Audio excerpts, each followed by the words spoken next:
9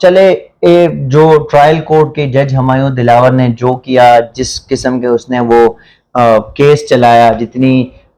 speed کے ساتھ تیز ترین ٹرائل چلائے اس نے، قانون دان بھی کہتے ہیں، ایون کہ مخالفین ہیں پی ٹی آئی کے، ان کے قانون دان بھی کہتے ہیں کہ اس کیس میں بہت سارے سکم ہیں، جو کورٹ رپورٹرز ہیں وہ سارے کہتے ہیں، جو صحافی ہے، جو پڑھے لکھے لوگ ہیں جن کو قانون کی سمجھ ہے، ان کو وہ سارے کہہ رہے کہ اس کیس میں سکم ہے. تو چلے ایک ایڈیشنل سیشن جج یا ٹرائل کورٹ کے، ویسے بھی پاکستان میں ہماری کوئی اس طرح کی پراپر تربیت نہیں ہے، لیکن ہائی کورٹ کے ایک چیف جسٹس وہ کیوں بار بار اس چیز کو طول دے رہے، یا وہ جو ڈیلے ٹیکٹکس کہیں اور سے یوز ہو رہا ہے اور وہ اس میں